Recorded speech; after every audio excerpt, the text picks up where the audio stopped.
The fuck did you just say, Seth? Today on the show, we're joined by guest Nandi non-binary activist and musician, where we talk about the many approaches of activism and what radicalized them. We don't care what you look like. We don't care who you voted for, who you worship, who you love. If you want rule, there's one thing I can promise you, so help me God. Someone else will raise your sons and daughters. So the pandemic has been pretty rough. I stopped working. I worked kind of from home. I'm in tech. I like to work from home. It was flexible. I went to work probably like 3 or 4 days a week, but we went remote, I think like fully on March 28th. Mm-hmm. And it's been a little crazy. It's weird to like be in your house for like 3 months. We literally are at the 3-month mark now-ish. Yeah, definitely stir crazy. Definitely a lot more screen time, a lot more screen time, but like it's a little more overwhelming. Definitely had to change the way you communicate with people, change the way that you friendship. It's definitely life altering, for sure. Yeah, and I think the worst part about quarantine is kind of being forced to take in the world around you, and you don't have a choice. Right. And I think, considering the events that have led up to the protests and everything like that, I want to kind of get an idea of like, for you, what in your life radicalized you to the point where you are comfortable and you are who you are in your beliefs and your activism as well? Because I know you do a lot of activism too. Yeah, so I would say like I am outspoken just because of the environment I grew up in. I grew up with a very strongly opinionated mom, and I'm super strongly opinionated. So that's just like I've always kind of been that loud, brash, say whatever I think. I've gotten a lot better at it. No, don't get better. Don't get better at it. I used to not really be able to fully articulate. I would just, say, and now I'm way better at that. But when I think about getting radicalized, I think about two things. So the first thing I think about for me was Trayvon Martin. I'm originally from Florida. I'm from Jacksonville, Florida, and Sanford is like about an hour away from where I grew up. So when that happened, I had a brother who was in college at the time, who was like maybe only a year or two older than Trayvon Martin. I was at home during his trial, so I like watched it in Florida every day, tuned in, and then got back to New York that weekend. The verdict came out, and I was like in a bar in Hell's Kitchen on like 49th and 8th Avenue. I was at the West End after work at this bar I used to work at. And I just like cried at the bar. Ah, damn. Yeah, I get that. I couldn't believe it. I just couldn't believe it. It was 2014. I'm like, in my early 20s. I'm like, wow. I just was like shocked. Like we all heard the 911 call. There's all these witnesses that are like, this dude clearly was an attacker and he just got off. So that for me was like a real moment of like polarization. I definitely started speaking up via social media probably around then. Mm-hmm. And then the next year in 2015, the summer of 2015, an ex-girlfriend of mine and I were coming home from a show, and she was assaulted by an off-duty police officer. It was probably like 3:00 in the morning. It was really, really horrific. Like both of us were detained. It got like quite a bit of publicity. We were like on the news, did a press conference. I think even like Sean King boosted it at the time. Did he give you money? 5 years ago. Nah, definitely didn't give us money. He didn't raise money on our behalf, of course. Not two lesbians at the time. So I think once that happened, the only thing I knew how to do at that time was reach out to people that I knew on the internet who kind of were like in this space. So the first thing I did was just write everything that happened down in a Facebook post.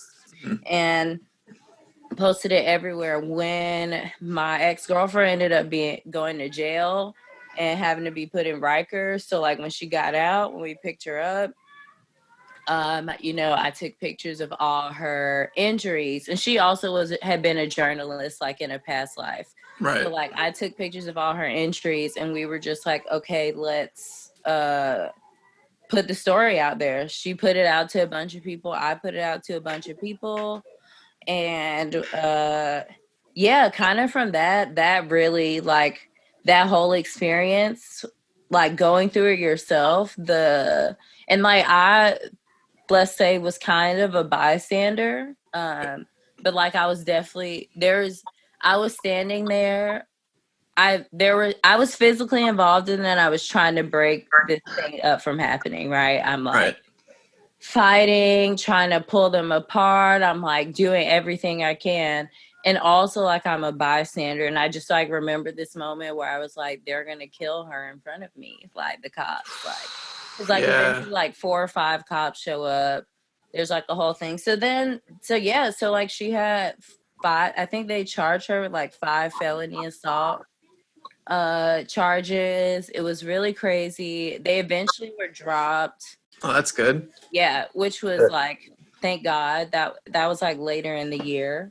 Right. Dropped, and we like sued them. But those 2 moments definitely were like very radicalizing. But I think that they were like a year apart, because it's like something that feels close to home, and then that's something that was home.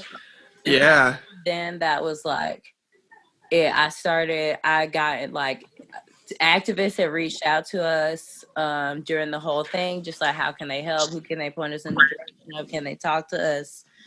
And then I like got plugged in with some activists, some BLM New York at the time, and activists there. And yeah, now I'm like, about it.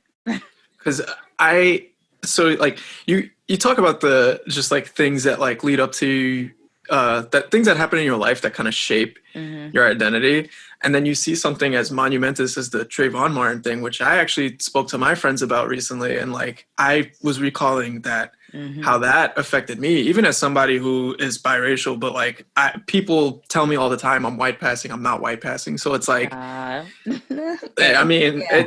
People have like, different opinions on that. Yeah, so it's like it's one thing. It's one thing for me to see that and then feel sick to my stomach, and then for people that I know personally to have a situation like that where they're in a moment where they're like, the police might kill me, and I know that you just detailed that experience. I don't know if Ant has an experience like that with police, but I do know that Ant has had some unfortunate run-ins with police officers, and like I just think it's like it does affect everyone, which is kind of crazy. Yeah, so basically I've been arrested like 3 times for just smoking marijuana. Oh, wow. And like the final time cost me dearly. Like it made me ineligible for a job that I was working. Wow. So, and like I don't want to say it's life-changing money, but it's definitely like I worked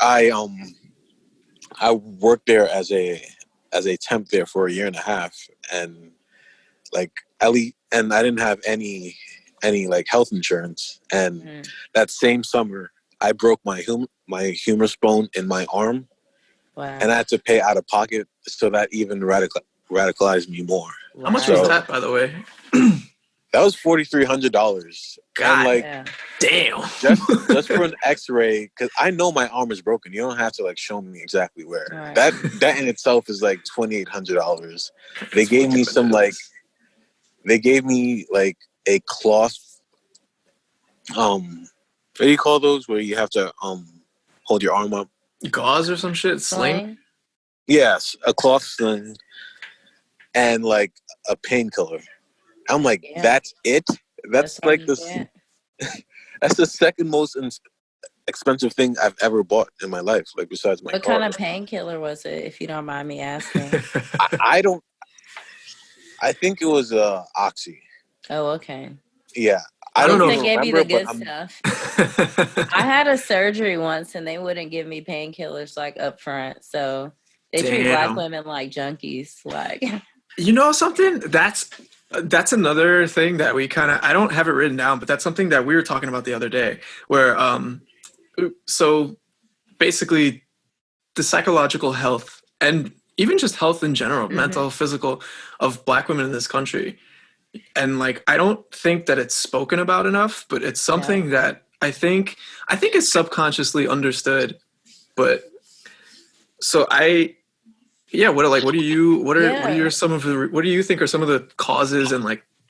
Well, I mean, most people don't listen to like Black women. So like obviously like there's this historic kind of like patriarchal view of women as generally over emotional, hysterical, dramatic, whatever you want to call it, right? That's like the general view of people who are perceived as women or like identify as women. Then when you talk about Black women, when you add the component of being Black people are kind of thought to be these like superhuman, super strong, don't really feel pain kind of situation. So when you put them together, where it's like someone who doesn't feel pain, who's just hysterical and dramatic and shouldn't be listened to, because women definitely shouldn't be listened to, and definitely if you're Black, you shouldn't be listened to. And so that translates into medicine. You know, I didn't know until I didn't have like great healthcare until like a couple years ago. And I had to have a surgery. And my partner, who was a new partner at the time, used to be like a surgical tech in the military. And so they came with me to this surgery and just kind of like, you know, let me know the rundown on things. So after the surgery, before the doctor was like, oh, you won't need a painkiller, like it'll be cool. Like, and I'm just like, that's so weird. So later in the day, or maybe like the next day, I'm in horrible pain. Obviously, like the anesthesia's worn off, and it's a weekend. So I have to like call the doctor on call. And so straight up, my partner was like, listen, first of all, they think that like if you mark down that you have like depression, which at the time I was on antidepressants, so I had to disclose that, they think that you just like whine and complain. Yeah. And then on top of that, I'm like a Black female, quote unquote, you know, Black non-binary woman who shouldn't be listened to. Yeah. And then they gave me painkillers and I was allergic to those. So I ended up kind of just like, I'm allergic to like Percocet. So like I just had to kind of tough it out until like for like a few days, which sucked. That's not something they test for. Like they didn't. I'm sure they could have, you know. And they just didn't. Sure. What the fuck? I mean, the thing is, she should have gave me like when you have a surgery, usually they prescribe you like painkillers after. Yeah. No matter how small it is, they have to put it under, you know. I know people that get heavier shit for root canals. So like this is what I'm saying. So like that's kind of been like my experience. I don't go to the doctor that much. Like honestly, if I can help it, because I have shitty insurance now and it costs a lot still. Yeah. Go to the doctor. So also just like you, Anthony, that healthcare shit, it can really, because I also paid quite a bit of money out of pocket for that insurance. I mean, that surgery, I think I paid like, I didn't pay thousands because I didn't pay fully out of pocket, but I paid almost $1,000, like with insurance. So I was checking out the list of names like that's been going around like for the Say Her Name campaign, and like on that list it's a Toyin and then Janet Wilson, and Janet Wilson, she got shot by the police in 2016, and that's because she had a bipolar disorder.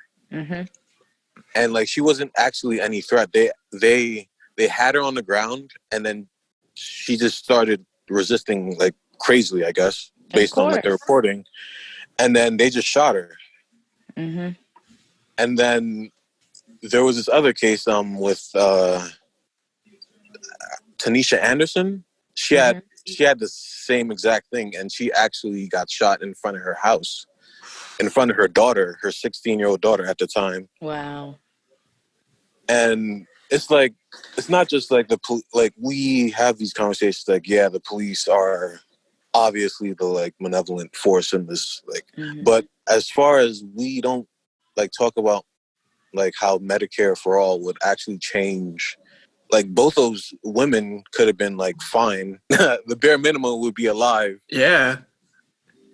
Yeah. If we didn't just have like a capitalist system that always takes, and like instead of just going to like a mental health care facility, she just dies for no literally reason. Nothing. Yeah. Yeah, actually, my very good friend who lives in Arizona now, but who I met in Los Angeles, her sister, her name's Michelle Shirley. She was murdered in 2016 as well. I think it was on Halloween by the Torrance Police, which is like a suburb of Los Angeles. And she also had bipolar disorder and was suffering from an episode. I think if I remember, she was driving erratically. And they shot her after she steered her car at officers. See, we talk about these things, and I don't think people realize that, you know, we don't have healthcare for all. We don't have universal healthcare. We don't have a society that views people as equal. We don't, you know, there is a social hierarchy, whether you want to admit it or not. And like you said, we view Black people as invincible. So when they're Black women and they're not, we're just like, we disregard them. That ideology, those beliefs are held up by police. And you see that by the way that they treat citizens. Yeah, absolutely. It's just like one of the pillars, you know, like the police are one of the pillars that uphold all the things that we hate. Corporations are another one of the pillars that uphold, you know, white supremacy, medical discrimination. Because when we talk about health, like we're talking about like health has also been kind of militarized, and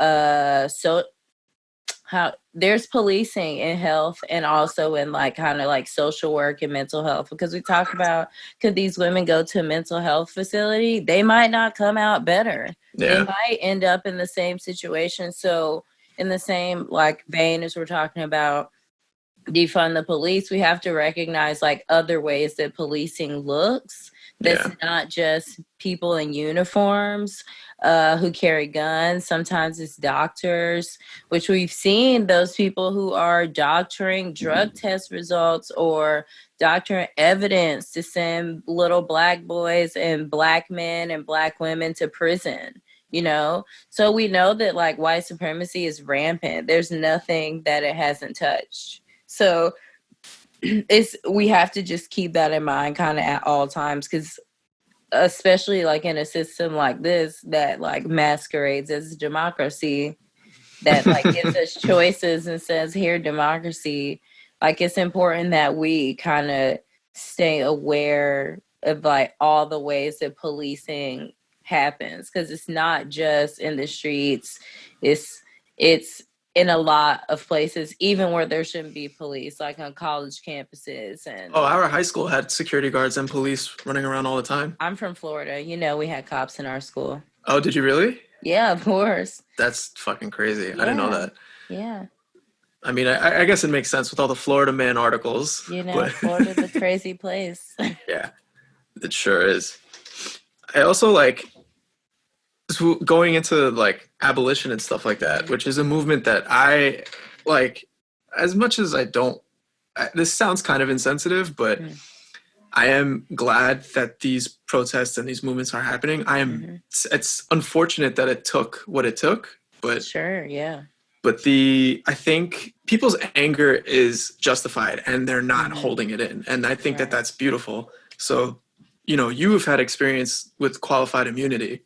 And that's been one of the big talking points of police abolition. And I think even if you don't support abolition, if you don't support defunding, you have to be insane to not see the level of accountability that's just absent in police departments. So like, it's true. Yeah. So what was your situation? I'm sorry, Anthony. What was your situation with qualified immunity? Yeah. So as I mentioned, and like I left that part off because I knew we were going to talk about it.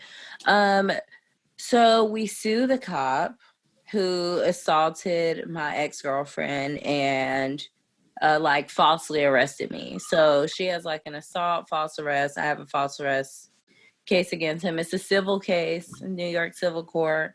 I think that was in 2018. So like at the point we go to trial, it's 3 years after. 3 years after. Trial is fucking shitty. You know, they just say, like, you sit on the stand and they're like, you're a liar. You were drunk. Didn't you say fuck the police on your Facebook? You know, and I'm like, I did. I'll say it again, dude. Yeah. So there's like, but like also like the prosecutor was like this light skinned black woman, right? Which was just like the fucking worst. So my ex-girlfriend loses her case, but I win my case. Okay. Mm-hmm. How did she lose her case if the charges against her were dropped? Yeah, well, they painted her as like this drunk who like incited. They said that she attacked the officer, and then there was this weird thing that came up that I didn't even know about. Where like apparently this cab driver who was there while this was all happening called the cops and said that she had threatened him, but I wasn't there. Anyway, this came out in court. It was very strange. Like, too long, don't read. I don't fuck with her at all. So like, I was like, oh, well. She lost her case. I won mine. They awarded me only $1,000, but I was like, whatever. Like, that's bullshit, but cool, whatever. Yeah. So they're like, you'll probably get a check in like 6 weeks. You know, my lawyers don't get paid unless I get paid. So, you know, then like 6 weeks later, I find out that I'm not getting any money. And I found this out by like reaching out to my lawyers, being like, what's up with that check? I got to pay my rent. And he's like, oh, well, you're actually not getting a check because qualified immunity. And I didn't even know what that was. Right. So I had to go and learn about it.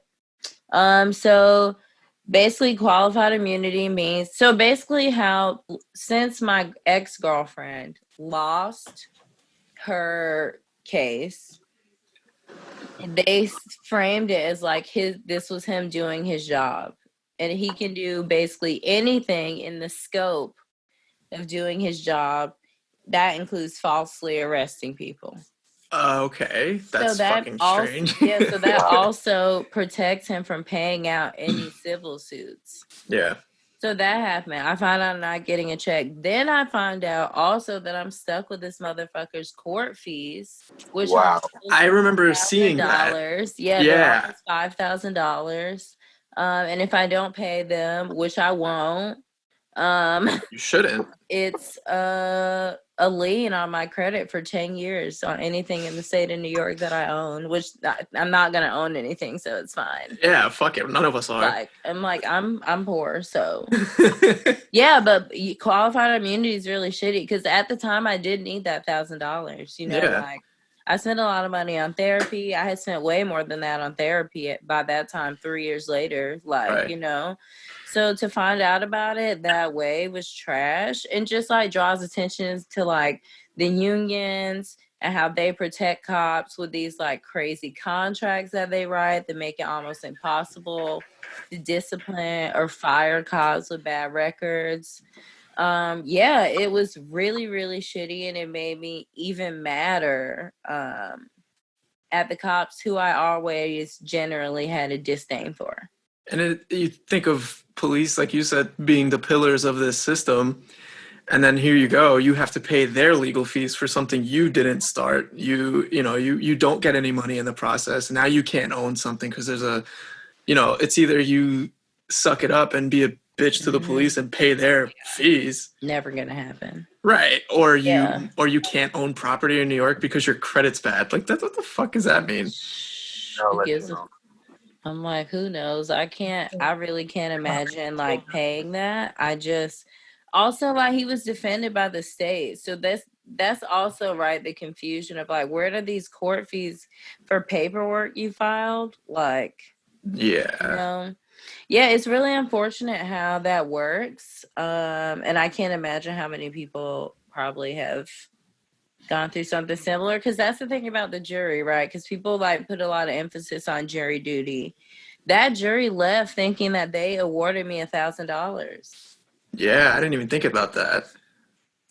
So like, people are saying shit happens after the jury. Like, they decided I won. I didn't find out until 6 weeks later when I emailed my lawyers. Damn. I can't like the system is not exactly how it looks, and like, there's no way most people could know this. Yeah, I would have never put it in that perspective either. Like the jury thinking you win, and then later on they're just like, hey Nandi, by the way, give us $6,000 because just fuck you. That's why. Like, it doesn't make any sense. Who's gonna pay his court fees? Stupid. I would love qualified immunity as a bartender. Like, if I accidentally made somebody a drink with glass in it, like, I can't get fired. Sorry. What's up? You're gonna be one of those guys who poison the cops. Oh my God! Did y'all read the story about that? About how that wasn't real at all? Yeah. About how they lie about everything. Yeah, shocker. And the thing that drives me crazy is that the media prints the title of the headline with such certainty. Like if it was me alleging something against the cops, they would say alleged. But when the cops say it's absolute positively gospel. Yeah. But I mean, well, they all work together. Let's not forget. Yeah. This is an ecosystem. It's also something that I think gets largely ignored is the history of policing. And even as just recent as like the civil rights movement, as recent as the Fred Hampton murder, like this is it's pure state funded, murder. And like the since it's funding, I think I was listening to something today, but the first prison was in Trenton, New Jersey in like the late 1800s or some shit like that. And it was basically to exploit labor, which to this day, it's still what it's for. So it's like, people think that like the police are here and they prevent crime and they do this and that. And it's like, they can't prevent crime if they wanted to. They can't respond to stuff on time if they wanted to. So the reality is they're here because they protect the elites. And if that comes in the form of killing an activist like Fred Hampton, they will do it. And they've been doing that. And it's, the Ferguson protesters have all been murdered. Yeah. I mean, that's crazy. I actually, something else I do is that I run social media for a social justice kind of media platform. I don't really know. We're kind of like in our first 2 years. But I run social media and we're called Hope and Heart Pills. And what we do is we provide practical insight on social change and racial justice. So like we talk about like resistance, and I share like a lot of instances of like resistance and movements that have been successful and kind of like the tactics that they use and stuff like that. So when you talk about like first what's happening right now, right? It's like the dangerous thing that's different about what's happening right now compared to something like Ferguson is that it's not just Black people this time, right? Right, yeah. And when you talk about someone like Fred Hampton, he was someone who understood very early that you need to align on values and beliefs, not just on skin color. He had like negotiated gang truces across the city that he grew up. But he had his own NAACP chapter as a teenager. He was murdered at 21. This was a kid. This is a kid. So that's what that that is the momentum that we have right now that like in the past has gotten people killed. It's like figuring out that like we need to just align with the people that we share values with instead of kind of worrying about like these granular pieces of like tactics and like, you know, stuff like that. You can have a range of tactics. Yeah. There's no right and wrong way. Like all of them are probably like, I'm sure there's some definitely wrong ways. Like letting white people off the hook is definitely not it. I saw someone today who said, and I got the sentiment, but he said something along the lines of, you know, when people say dismantling white supremacy is white people's jobs, I just think that like Black and brown people have to take liberation at their own hands. And I'm like, well, both of those things are true. Yeah. You know, but this person who obviously doesn't know about resistance in like a way, and I'm just learning about it, honestly. I just started reading this book and it's blowing my mind. It's teaching me to not discount these platitudes that usually I would just throw off. Those platitudes actually matter.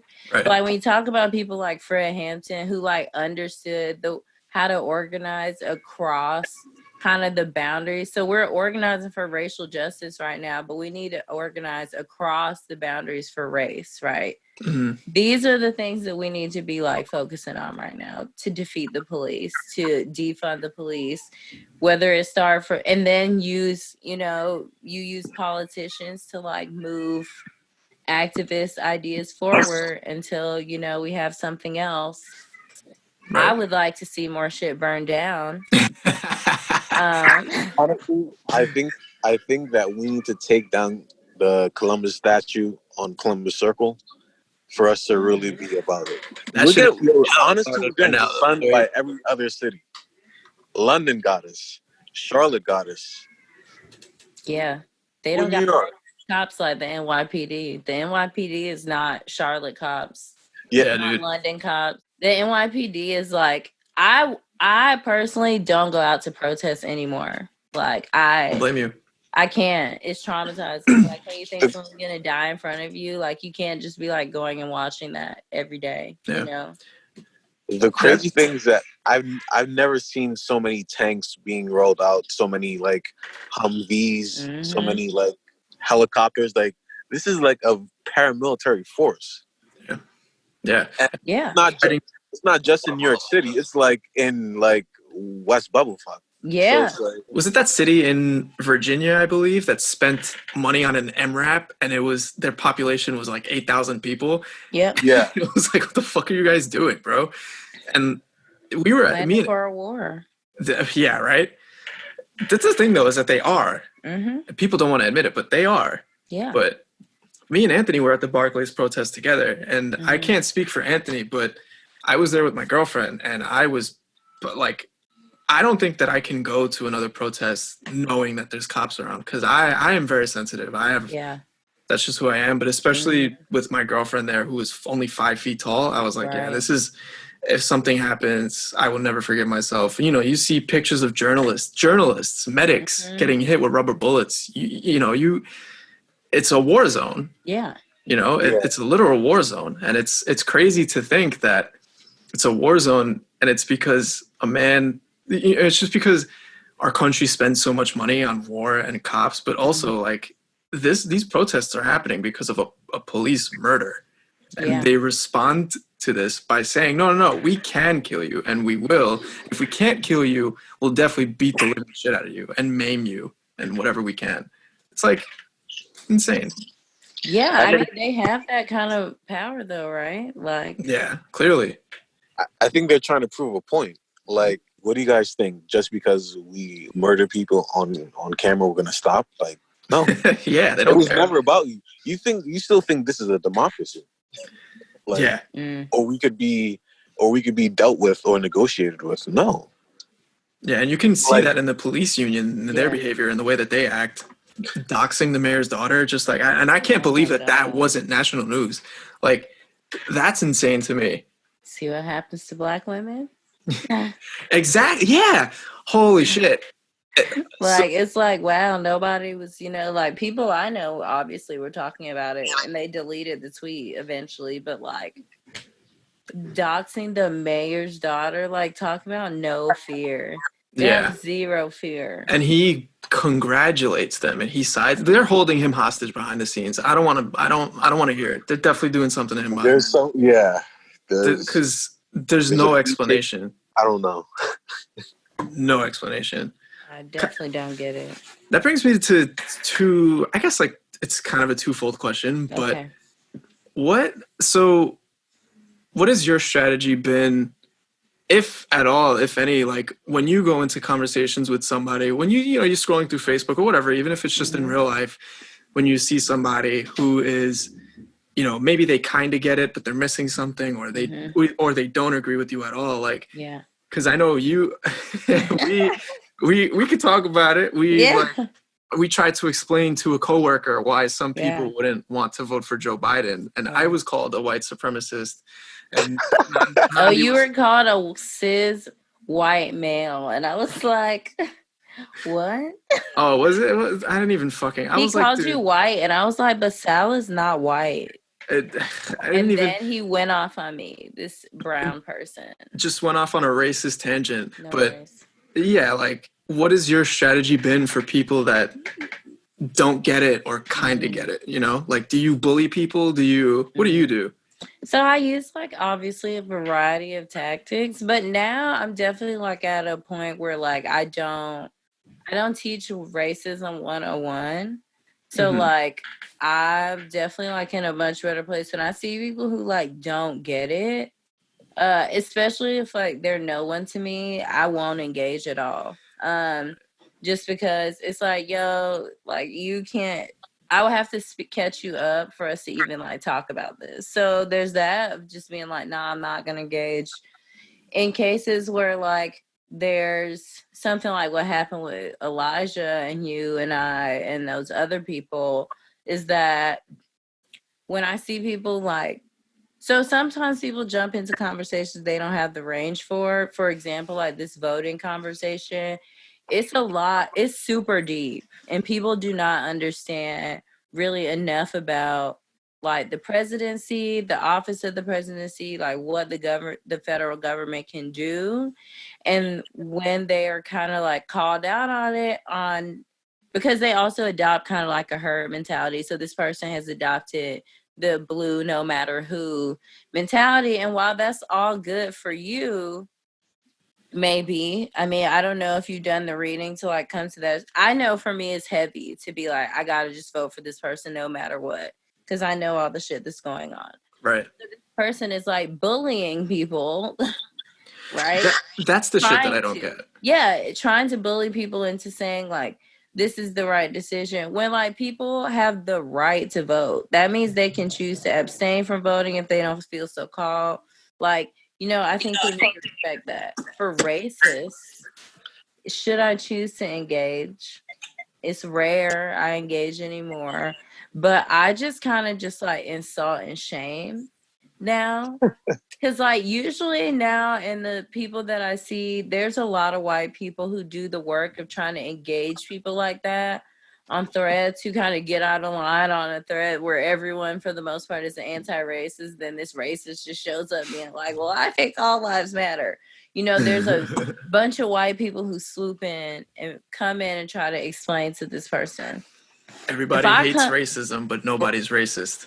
Right, exactly. So what I do in that time, I come in, I just insult you. I tell you you're ignorant. I tell you you're dumb. I tell you that your mama and your daddy is dumb too.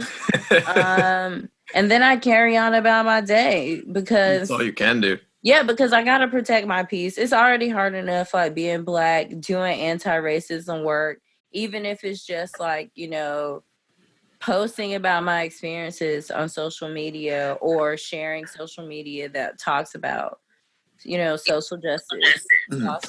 So I try not to engage with people. I don't talk to my own dad about politics. Oh, yeah? It's a waste of time. Right. I feel that. So we were like kind of talking about this, like aligning people based on values and maybe like class issues. And like something that I know for a fact me and Ann have struggled with is trying to understand where centrists and moderates and like the vote blue no matter who, like where their morals align. And it's, to me, it's just They don't have morals, so we've concluded that. actually, I would love to hear you both talk about this because I still don't fucking know, honestly. My on the whole blue, like the pressure of blue no matter who, or like the Democratic Party or liberals as a whole. Let's kind of do a little of each. Yeah, fuck it. I feel like the Democratic Party does, like, they have like this cultural hegemony over like the liberals. So like how they like enforce like political loyalty is how like liberals do it on Twitter. So like last 4 years I've been noticing that like neoconservatives, like former like Bush appointee people have been going on MSNBC and mainlining like the Joe Bidens, the Kamala Harrises, the supposedly culturally liberal, conservative, fiscally conservative type person, even though those are two antithetical things. So I don't understand that.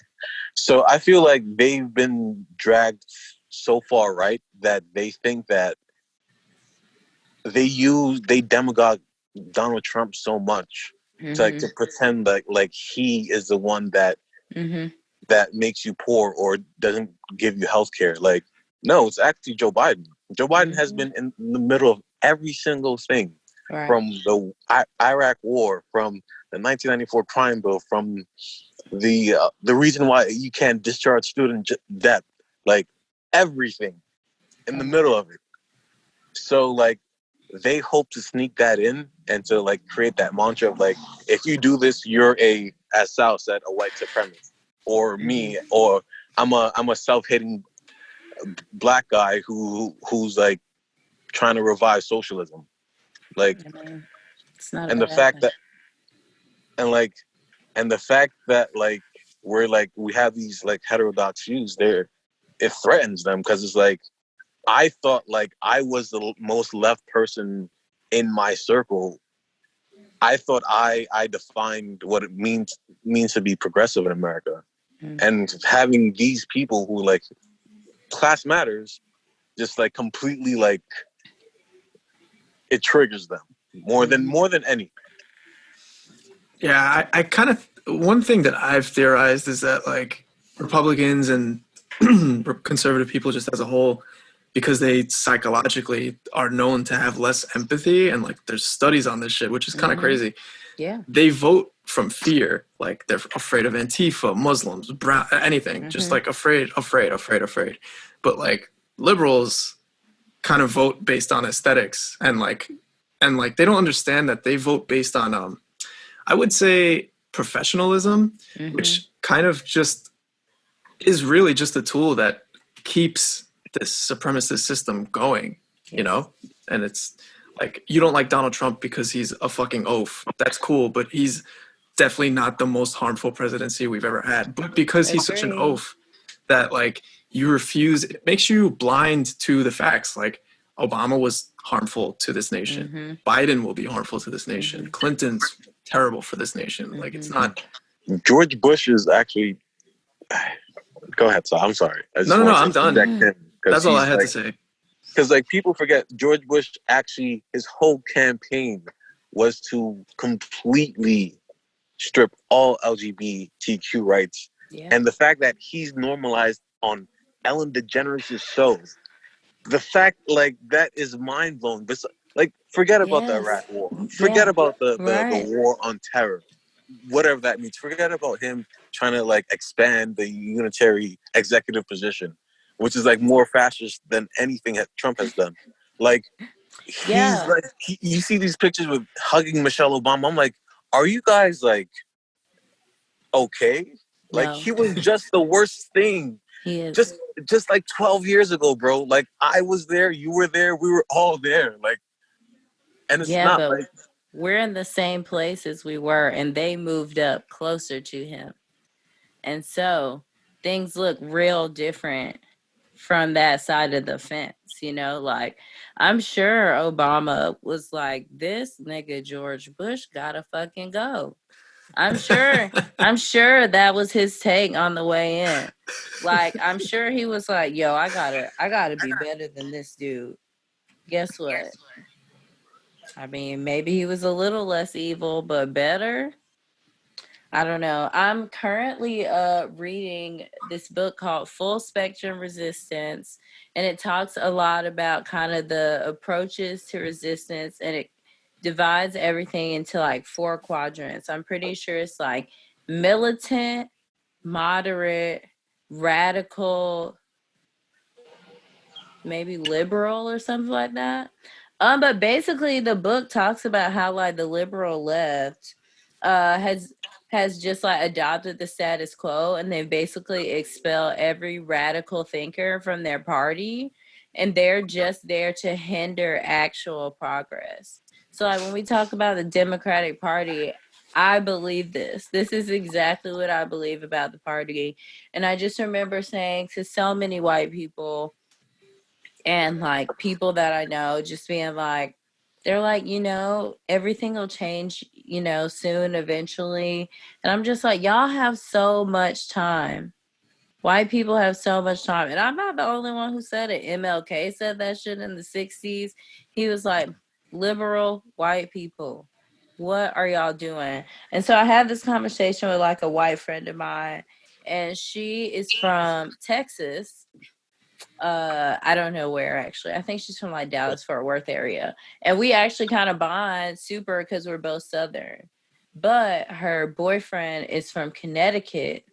And we talk about how people who have like longer journeys in racism to go usually do the most work, whereas people who are like liberals stop in their journey. They're like, oh, I get it now. And like it's the perfect like example. Of course, like, I think her being a woman has a lot to do with it, but like talking to her, like I can like unpack every single little layer about it, where like I'm still talking to him about like how intention doesn't matter. And like it doesn't matter like if your intentions are this. I'm like, wow, it seems kind of frivolous that your friends are flying to Puerto Rico to buy a dog in the middle of a pandemic. Like that just seems really privileged and rich and white to me. Yeah, I know. And he's like, well, I don't know. They have a real dog problem in Puerto Rico. I'm just like flying on a plane. Wait. Like they have a dog problem in Puerto Rico, not the police brutality problem in America. Also, not the like fact that Puerto Ricans consider, can't right? vote in Puerto Consider, Rico. right? Consider Puerto Rico that has been through some of the worst natural disasters in the past couple of years, almost completely unable to recover. They're pulling out guillotines on their politicians like every year.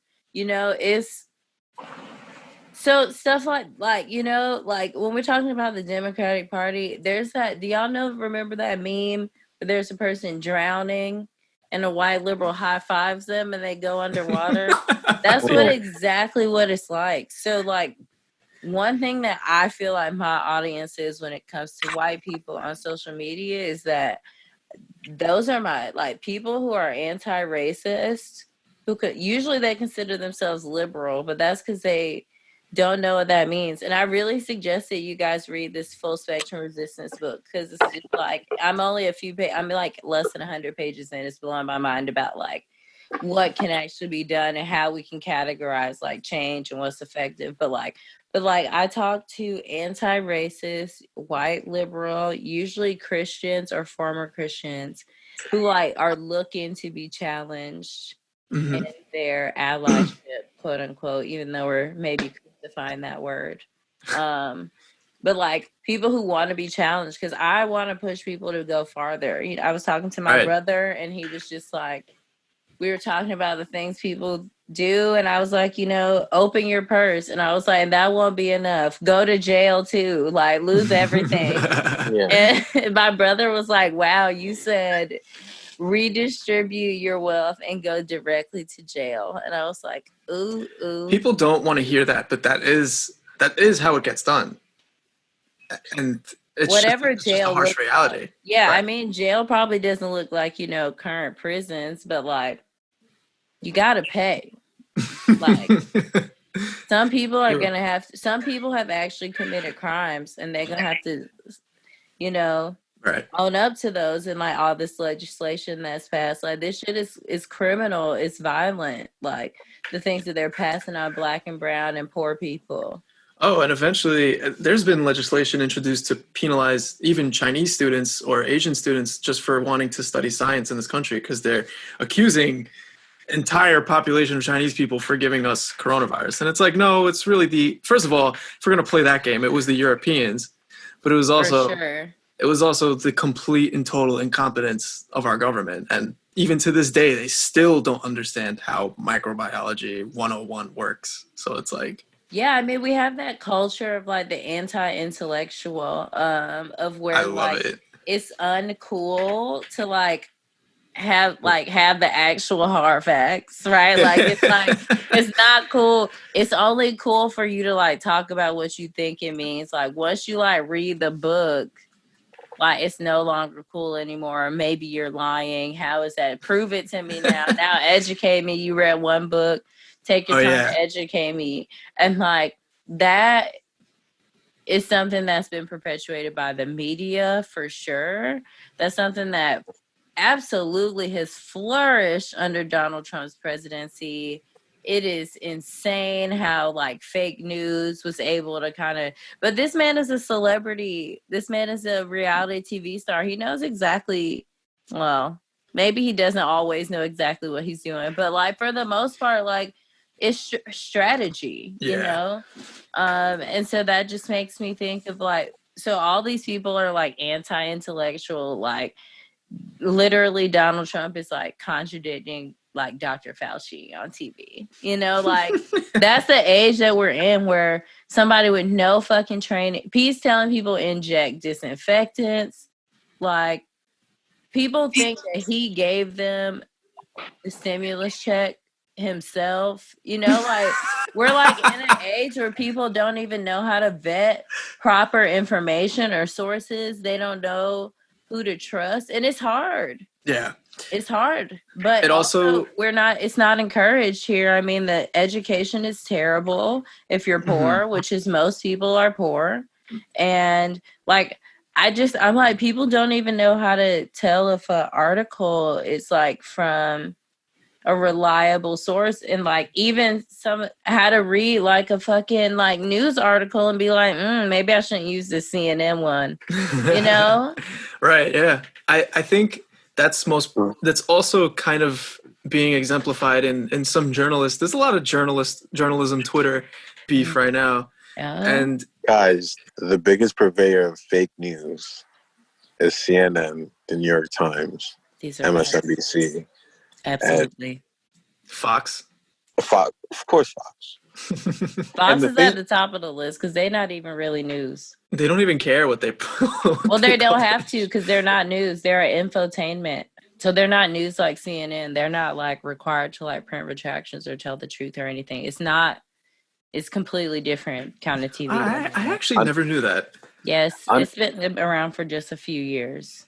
Yeah, because they eliminated the fairness doctrine during Bill Clinton's presidency, and that's when Fox News sprung up and took advantage of his affair, and that's how that began the whole MSNBC versus. Damn, he made Fox News versus who they Fox are, News. and they did him dirty. They published his affair, dirty. bro. That's all they had to do was cover for him, and they didn't. I mean, they had to gin up support to get the Republican Party to impeach him. Yeah, it's fucking funny. These are facts. I think there's also, because in addition to fake news, there's also just an outright rejection of legitimate news, and it's even it's exacerbated by journalists who see something and it's just reactionary for them to be oh wow, because these are journalists that you would think to mostly be neutral or to have a certain goal when they report things, and hopefully it's a good goal. But lately they've just been this is reactionary. This is what the woke left wants. They want all white people to suffer and this and that and a third. And it's it just kind of fuels the flame of the whole fake news shit, because it's just delegitimizing any kind of valid point or valid movement that an actual left rising would have. So it's, you paint the left movement as just people who are just woke Facebook people who want white people to fucking be in shackles. It's just like, no one wants that. No one wants the Aunt Jemima fucking rebrand. No one wants but we do though. But we do, right? But like Right. we do, right? So But like it's not priority. Yeah, no, it's not priority, but it is important. So like when you talk about like the narrative, right? That's very important. The US is like winning the storytelling contest. Like, of course. People don't even know shit that has happened here that's sitting right in books right now, easily accessible to them, because they believe the story that the US told them about how things have happened, right? So like when you talk about the story of like white people wanting, like black people wanting white people in shackles and chains, there's like a small group of, there's definitely black people that want that, right? Like absolutely. Like I'm pretty sure like the Hebrew Israelites probably want that real bad. Like there's definitely some groups who want to like just flip the tables, you know? Do you want to see white people denouncing their white privilege at protests and like cleaning people's shoes? Do not. Like that's extra for me. It's like, how about just like don't be racist and don't let your mama do it either, So like the narrative that like, also they're not talking to the people who are actually telling the stories, right? They're getting them secondhand. Today I watched this David Bowie interview. I don't know when it's from, maybe from the early 90s. And he's calling out Mark Thompson, is that his name, from MTV in the early days? Mm-hmm. Anyway, he's calling him out about how there's no black people on MTV and they only come on between like 2:30 a.m. and 6 a.m. Like David Bowie knows exactly when he's going in on this dude, like, why? And at one point, the MTV host guy says to him, well, now more white kids are into like what black people are into. So, we can start playing that and like go little by little, right? Like, and that's also a story about how things get done in America that's not true. Right. The story of like incremental change, the narrative of incremental change. That's ahistorical. That's not true. Right. Gains in this country all were made by direct action, by, riots, by activists pushing politicians, by politicians. Like everybody has to work together to make this shit happen. But like the narrative, like people need to understand what the real narrative is and like what role they play in it, because ultimately that's what's gonna like get us free. Right. Speaking of music. Yeah. Well, I had a point about the journalist thing. Yeah, go ahead. I feel like they've conflated what neutral and objective is, because like there's a big difference between those. Like they're not synonyms. Like an example of like being objective is like back to Medicare for All. While Medicare for All hypothetically would cost $32 billion a year, and they usually omit that our current health system per year costs us $36 billion per year. They use neutrality instead of objectivity, because you could say, hey, the downside of Medicare for All is that we destroy all the healthcare systems and we'd lay off a lot of people. Yeah, you lose the privatized industry, which is like what they can't. Shut the fuck up. Who cares? Right. But at the same time, you'd be saving a lot. You'd be saving 40,000 lives per year. So if I equate those two grievances as equal, or like they're equally chaotic to society, I could easily say, hey, actually Medicare for All is not for you.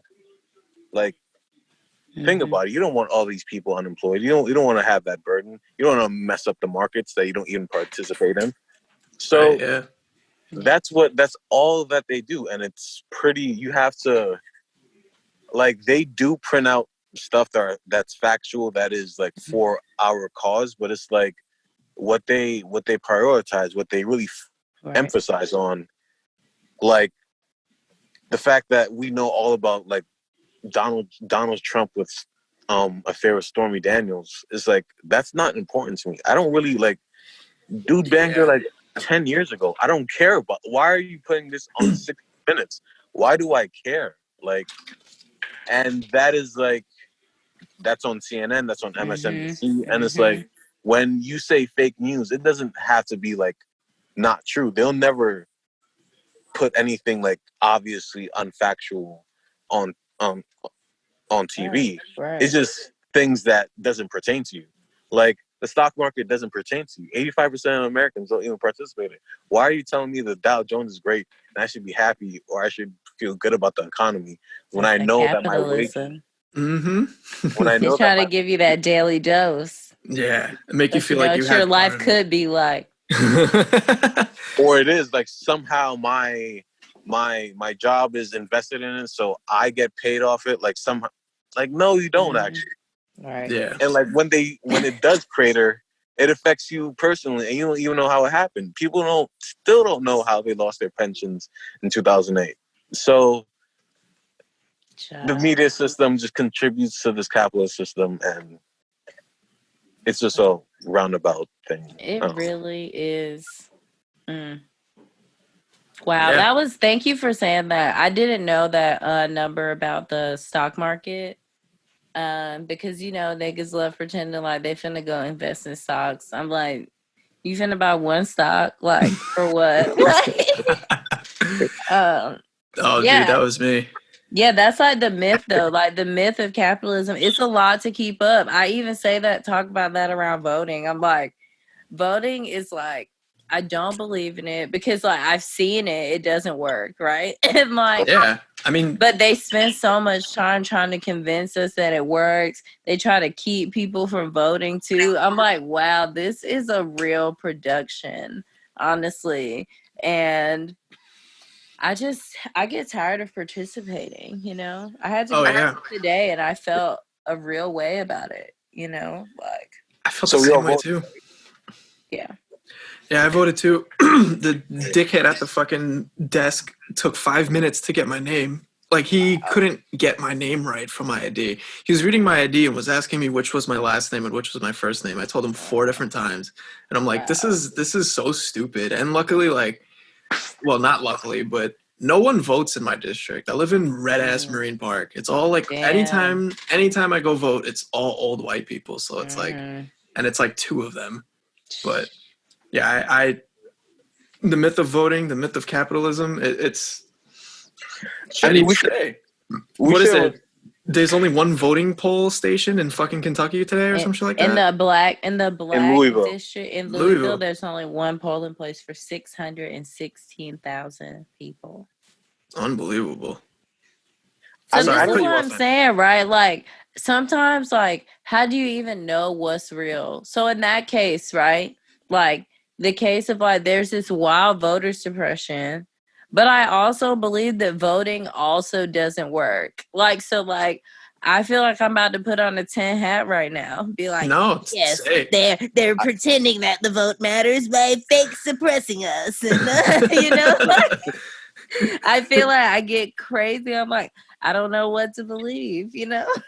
I don't think we should abandon voting because like if it's important to the elite and the real strength, the real people who like pull the strings of power, it should be important to us because simply because we're their enemy and they're our enemy. So it's like we can't just let them off and have that chunk of power without being like confronted. Right. I flip flop like. Sometimes, like today, it's like sometimes I'm hopeful because like some candidates I like that I met personally is running and God bless them. And sometimes when they lose, it's like I get really down and I don't want that like certain things that I don't have like direct control over.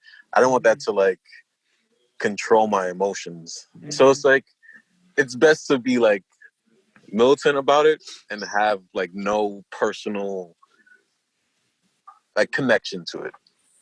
Mm. Yeah. Because like, look at Bernie. Bernie failed. Like I shouted like every leftist out who's running in New York did not say anything about Bernie. Bernie bent the knee to Biden, and he asked for middle class donations. And I expected you to flame Joe Biden, not just his Senate record, his VP record, his congressional record, everything. I want you to go hard at him. And if you're not going hard, you're basically wasting my money. You But basically, Bernie benefits from the status quo. So how hard could you think that Bernie is going to push? So like, here's the thing I thought about first off with Bernie. Like, first of all, I don't like his ass. Like, I don't like him as a person. He's not personable. Like, he yells. He does too many man things for me, like talk with his hands and shit. Like, just like women couldn't get away with the way that he like conducts himself. I do like his ideas. And I like his consistency on those ideas. He's been talking about the same shit for a long time. But he didn't win. And like I said, the left, this is what they do. They expel radical voices from the party because they only exist to hinder actual change, which is exactly what they're doing with Joe Biden. But I feel like good luck, Biden, bitch, because we finna flame that ass. We ain't really fucking playing right now. Like, I hate to be Joe Biden coming into this next presidency. So But like, what for you was like, what did you think of the crash and burn of the Bernie Sanders campaign? Like, because I know that you weren't necessarily thrilled about him, but yeah, but I was you understood supporting that him. that you understood Yeah. that he was the best one that we had. Absolutely. I think he was the best choice. I also liked Sacagawea Warren. Like, I could have been fine with either one of them. I like her less, obviously, because she's like super capitalist. Right. But like when those like that South Carolina day, that shit was low key like, damn, they don't trust you, Bernie. Black people don't trust you. And I have been saying for years, Bernie needs to speak directly to Black people. Like, he won't. He avoids it all the time. We need to hear it. If you don't say it, we're not going to trust you. Joe Biden's too fucking comfortable. But guess what? He speaks directly to us. Elizabeth Warren spoke directly to Black people. Bernie Sanders ignores the fact that there cannot be equality without justice. So he says he thinks he has this like bird eye view. He thinks he has, oh, it's not race, it's class. Actually, it's both. And you cannot strip race and class. They're inextricably linked. You cannot separate those things, especially when race is used to enforce class differences. Like, that's what race is literally a tool for. So he didn't do that. He didn't get the Black votes. He didn't listen to Black people who said, Bernie, you're not saying enough. We tired of hearing this Martin Luther King bullshit. He didn't listen to Black people. It ultimately cost him the election. And now he's a big fat loser. And that's it. That's the end of Bernie Sanders. Yeah, good riddance. I have a few things to say about Elizabeth Warren. I feel like she co-ops so much of Bernie Sanders' like energy and like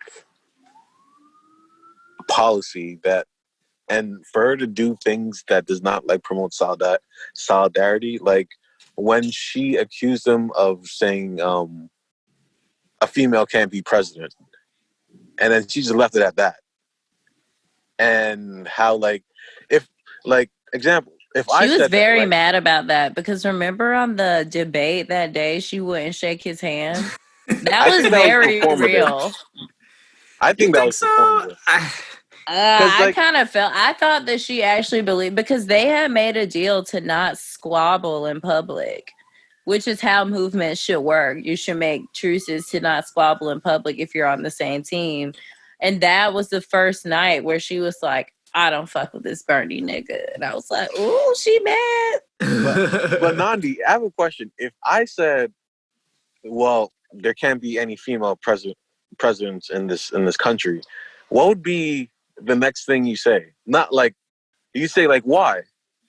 Because like for since I wouldn't ask that question. I personally would ask that question to a man. Like that's I was actually gonna pointless. say That's pointless. Why would I ask a man why? I wouldn't ask a man why a woman can't be president. And like Elizabeth Warren definitely doesn't need to be asking no man no questions about like why women can't be president. And like it's not crazy. I don't put it past Bernie Sanders to say. I don't know if it happened. I don't put it past no man to say. And I think that that's the thing. That's the thing that like gave it so much traction and tension, because this is a common belief that men have about women. And if it wasn't somewhat true, I think the reason that was, well, I personally don't think that it was something that happened. The only reason why the evidence says otherwise. Right, exactly. And that's why I would, because for something to be said that's so egregious, I feel like, what are you drinking, by the way? I'm drinking some bourbon. Oh, word? You know, just a little. Definitely look like bourbon. Yeah, definitely a little. It's some cheap shit, Old Forester or something. Oh, Forester's delicious, though. I'm not gonna lie. It's very good. Yes, that was good. so good. But no, I don't think. I feel like if he does say that, she doesn't wait until the debate stage to break that news. That's the only thing that made it weird to me. Mm-hmm. And I wish, I kind of wish that like Bernie attacked Biden, like Warren attacked Biden. But Warren didn't attack Biden. She attacked Bloomberg. Didn't she attack Biden as well? Kamala destroyed Biden. I love that. That was great. But if only it turns Bernie out it was just a debate. Yeah. Did you see that with Stephen Colbert? No, that Stephen Colbert said, so you really went after Joe Biden on the debate stage on the first or second one. How do you then support him now? Like, is there like a conflict? Is there things that he should do? And she just said with a big ass grin on her face, well, just a debate. And it's like, well, coming from the same woman who had t-shirts that said, I was that girl, ready after the said debate, I'm like, yeah, Kamala Harris she's a shrewd operator. To say. I call her Coppola Harris. You know, like, I don't fuck with Coppola. You know, like Coppola, I felt like I thought that she was a brilliant politician. Don't get me wrong. So like, here's the thing about Kamala Harris. Like, I don't rock with her. I do not rock with cops. I do not rock with prosecutors. Period. And that was always like my problem with her. Always my issue. But talk about like, she used to like rip men's balls off in public. Like, that shit was amazing to see, like, this light-skinned black lady just, like, eviscerating these old white men, like, on stage. And I think it would have been great to see her, you know, against Trump. That would have been, like, really fun. But, like, you know, like, the circus of, like, you know, politics, entertainment. But Coppola, man, that video of her talking about how she was, like, going to put parents in jail and how she's laughing about it, and like nothing stops a bullet like a job. It's so scary, you know, like I can't imagine, like, and it's the same feeling I felt about Hillary, you know, like, nah, this bitch is a warmonger, like we going right to war, because that's the idea that like strong women do what men do, and I definitely do not believe in that, because I don't think men do what they do because they're strong either. So we know how we kind of have an idea of how the misogyny or the accusations of misogyny can kind of unfold in a political field. Yeah. I know that this was kind of a contentious topic too. And I think that it's important for many reasons, but also for how we kind of collaborate as activists of, you know, trans, male, female. Mm-hmm. What did you know, I'm not a Cole fan. I never really was. But what did and I've been a fan of No Name since she had that record on Acid Rap. Yeah, same. And she was No Name Gypsy. Yeah, me too. Yes. Yeah, and then she had Druggies Telephone. in Love. Druggies in, yeah. Oh, yeah. And then she had Then she dropped Telephone, which was one of my, I thought was like album of the year that year. What year did that? That was 2016? I might be wrong. I'm wrong about that. Maybe 26. I feel like it was like either 2016 sounds right to me. The same year as The Seat at the Table. I think lyrically, as a rapper, like she should have, that's like album of the year for me. It's a little like sleepy, but it's still a really. I like that about her. I do too. But yeah, so I was like a J. Cole fan in his mixtape days. Like when J. Cole came out, I was like a freshman in college. So I listened to all his mixtapes. And then once he like got signed and got a deal, like his first album was kind of like songs that were on the last mixtape. And I was like, well, that sucks. J. Cole didn't really like hit kind of like how some of those other rappers did, like Drake or like Nicki Minaj, who like really took off from that mixtape time. Like J. Cole didn't have the same trajectory. So when I heard that J. Cole had dropped a song out of nowhere, like the only song this year, and that he was like checking No Name, I just thought that was super weird. So I just want to give some context just because I completely forgot. So J. Cole, one of the biggest rappers, top earners of our, I want to say of our decade, No Name, underground for the most part, is, I want to say she's picking up steam after she dropped Telephone. Like I said, the tracks that I mentioned and the albums that I mentioned, she dropped Room 25, I believe was the name of it. Also phenomenal record. I followed her on Twitter, and like my Twitter feed is pretty small, but like I kind of saw her in real time, realizing how to break away from the constraints or the like, you know, the like you said, the deceit of capitalism and like neoliberalism. And she started, why are all my fans white? Like, no offense, I'm not trying to be but divisive, but like I want more. My message is for Black people. Why aren't there? So I saw her, you know, put her thoughts out there and very actively and vocally try to get ways to get, you know, Black people, you know, whether it's through a book club or through music, just involved in an activist process. J. Cole has been I call him the quote unquote conscious rapper, but it's watered down. And like, he has been that guy that kind of preaches common sense to people, or what I think is common sense to people. And some people, you know, for some people, if you learn something cool, you learn something. Right. But he's not the smartest dude in the world. And I've always felt like that. Yeah, So like, you have somebody who is very clearly active and is taking these steps towards meaningful change. And then you have somebody who is very vocal in the sense of rhetoric. Like J. Cole doesn't, I don't know if he does a lot of activism, but I know he talks about things. That is Black liberation. He talks about things. I don't know if J. Cole talks about Black liberation. I don't know either. I think he talks about Black criminality. I think he talks about Black victimhood. I don't think J. Cole talks about Black freedom. Talk about it. I think that's a stretch. I think that like J. Cole, like a lot of Black male rappers, and just like we see like this movement of like Black Lives Matter always being mobilized by men being murdered, but like women are also being murdered and forgotten. So like J. Cole he's like, I'm a Black man. It's hard for me out here. And that's what J. Cole raps about. He's not the only Black man who raps about that. Kendrick raps about it. Almost every rapper who talks about the streets raps about how hard it is being a Black man, the victimhood of the Black man. They don't really talk about getting free. Like outside of like Tupac, ain't nobody really talking about how to get free. J. Cole has been to some protests. I know J. Cole does some philanthropy. I think activism would be a stretch. I think Kim Kardashian probably does more activism than J. Cole at this point. Yes, like, I mean, like, which is crazy, right? Like, what a time to be alive. It is crazy.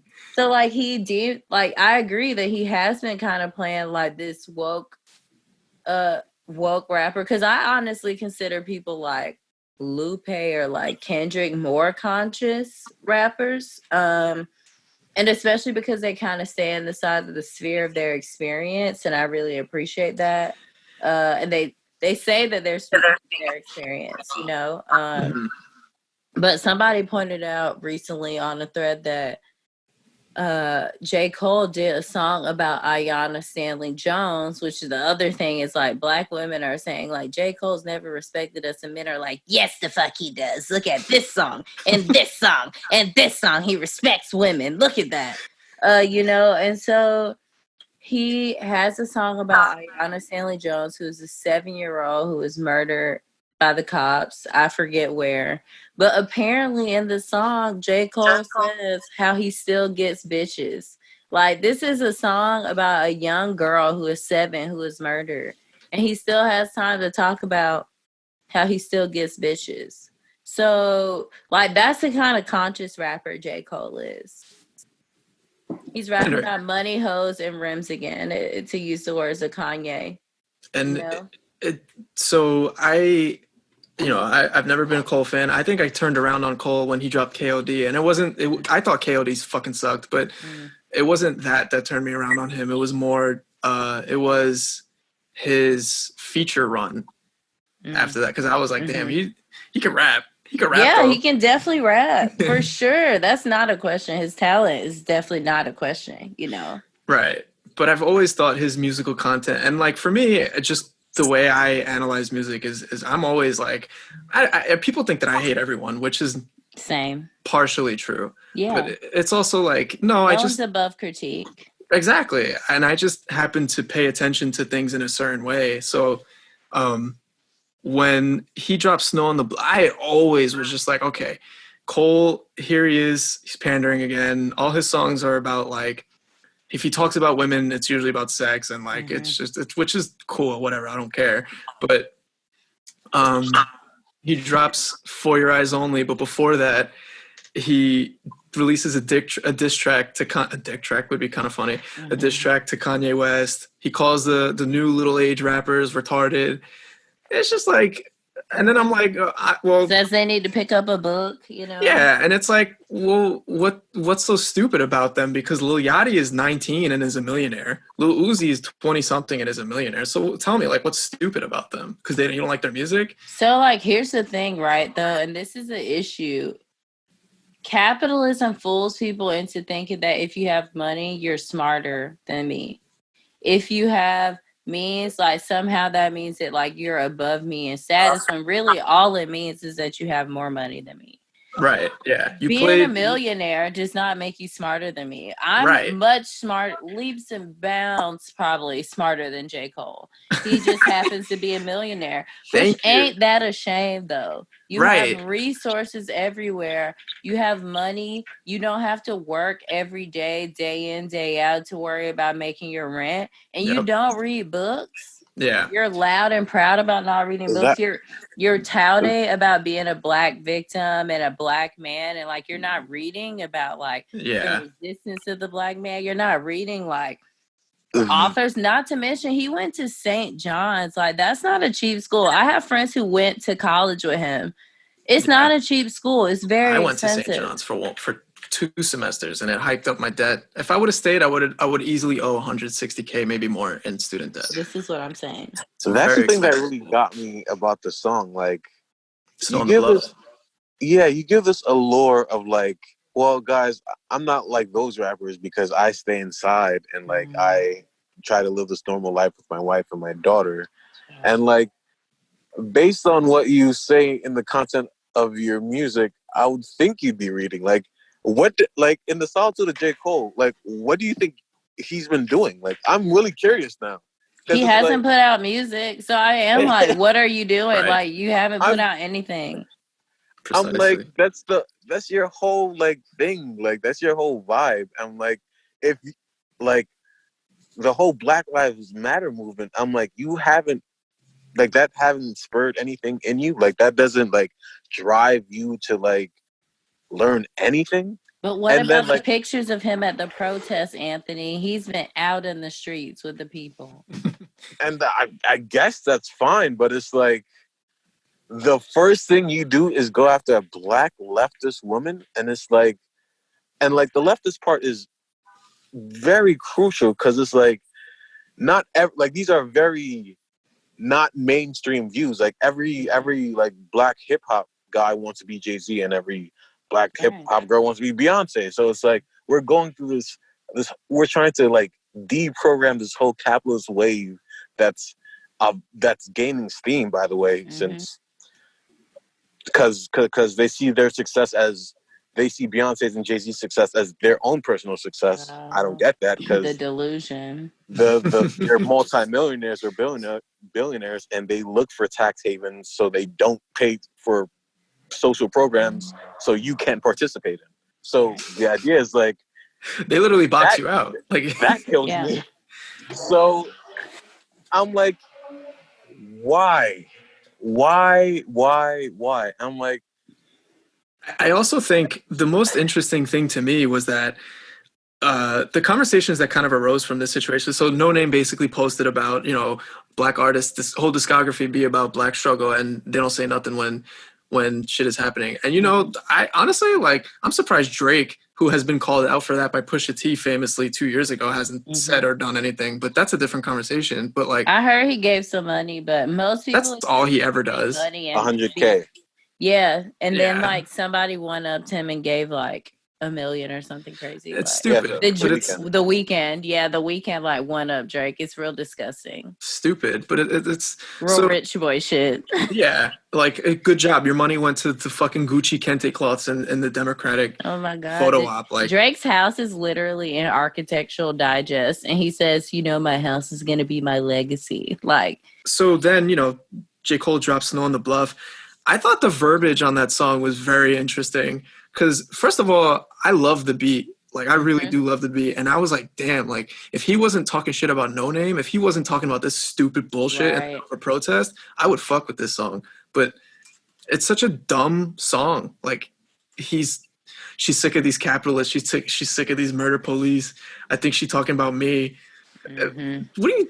I think she's talking about me, I don't know. Is it about you or not? Because you would know, Hit Dog, which she did know, and also not. It could have been any, because first I thought, J. Cole, you haven't even put out no music, so how you even consider yourself in top selling rappers right now?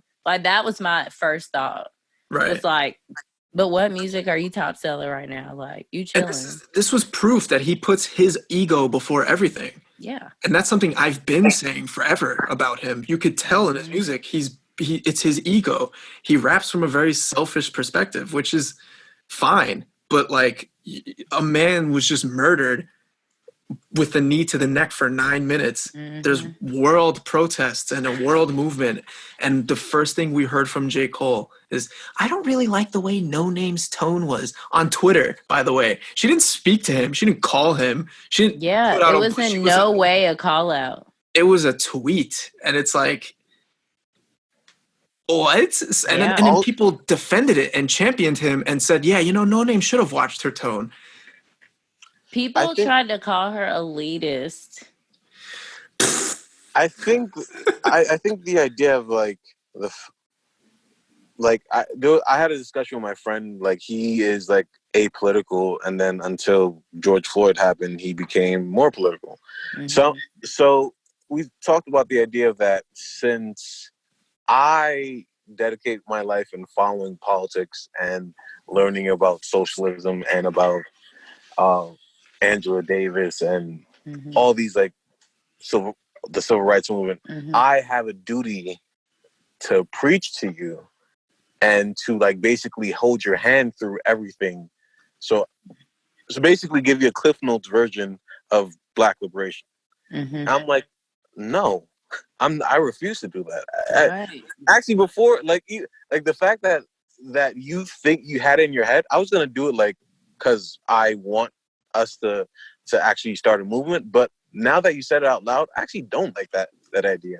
Why the hell am I going to read all these books just to be again, all these men, women, trans people have died, and that doesn't move you not a bit?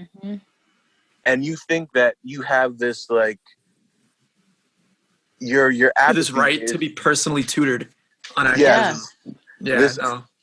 now that your apathy is no longer there, it's like, oh, now it's the closest wokest friend I know has to explain all these things to me. Like, Yes. no, like your politics is personal. My Come how on. I became a Marxist Leninist is how I became it. It may not make sense of it, but that's you. Right. Like, I want you to take that journey through that spectrum by yourself, because again, it's gonna stick more if you take that journey. Me saying, hey, vote for Bernie Sanders because he's good for Medicare for all. That sentence is not good. That's fleeting. You're not gonna think of it in 3 weeks. So it's like you have to do it yourself. Right.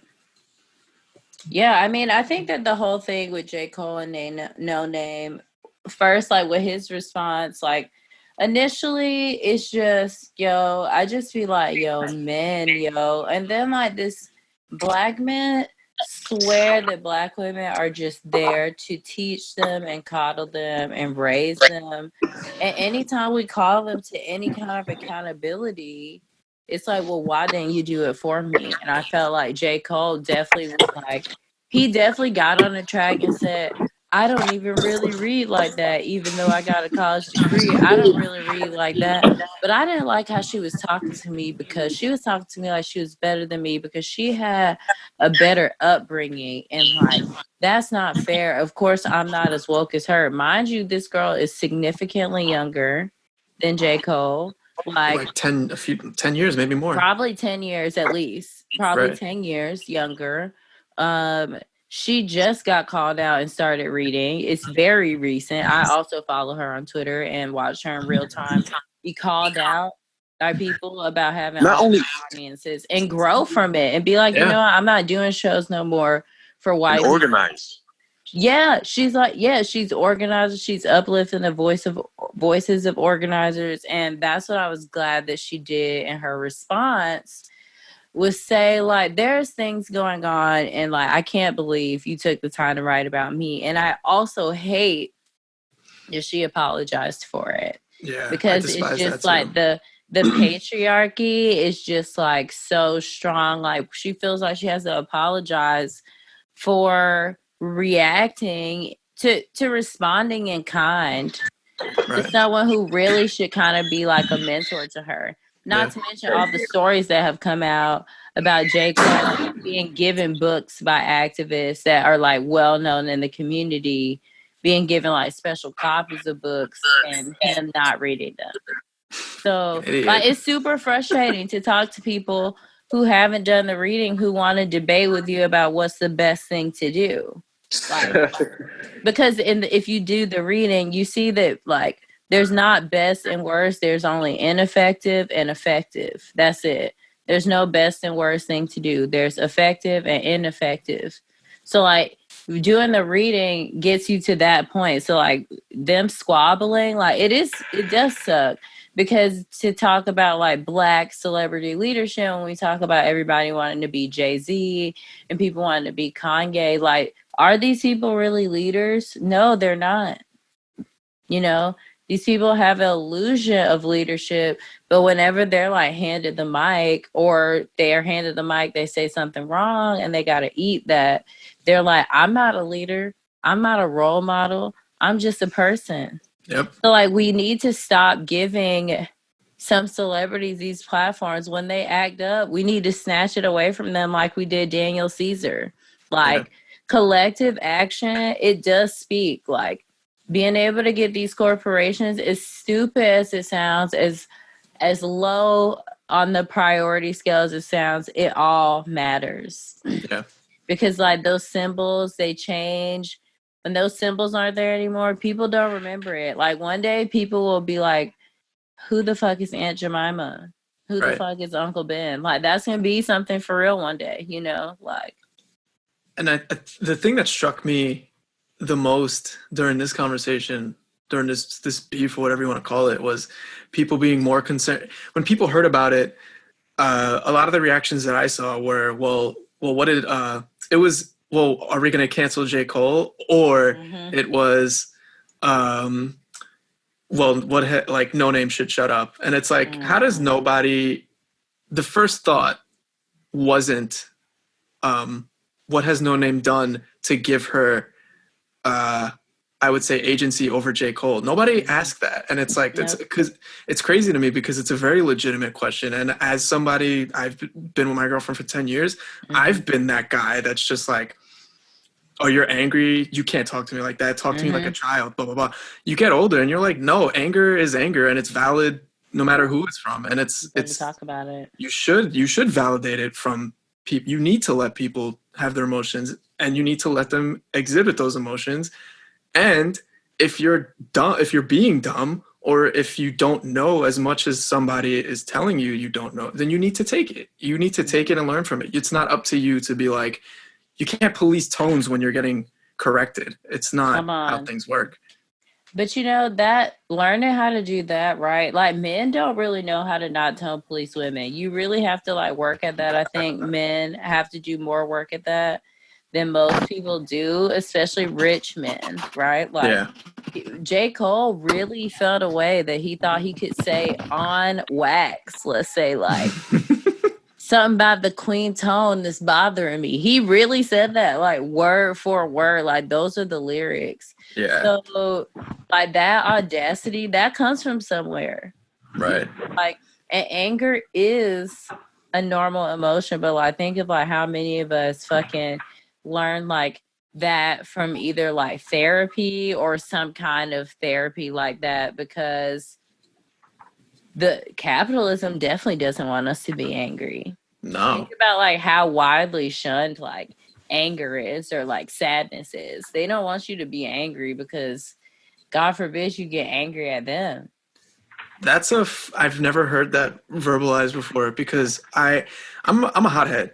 Like it is what it is, but everyone gives me shit for it. And it's like, I don't care if you think I'm a hothead or not. I'm valid. Like the shit that I'm mad about is valid. Sure. And also their reactions are valid too, right? Exactly. At the same time. So it's very complicated because it's like, you should be uncomfortable with somebody being a hothead. Yeah, but at the same time, you kind of have to let that person be that way. Yeah, and decide how you're going to move around that, right? Yeah. But like capitalism says like, don't feeling stuff like anger, that's like frowned upon, especially for women. Women are definitely not allowed to feel angry. And Black women, oh my God, an angry Black woman. I mean, and mind you, like No Name is like the calmest person, right? She has the calmest flow. She doesn't go hard on the track. She's very conversational. When I was listening to her response just about, Black trans women dying and like how important the conversation of abolishing the police is. And then just at the end, how she goes out on like, I'm the new vanguard. I'm like, this, like normalize that. Right.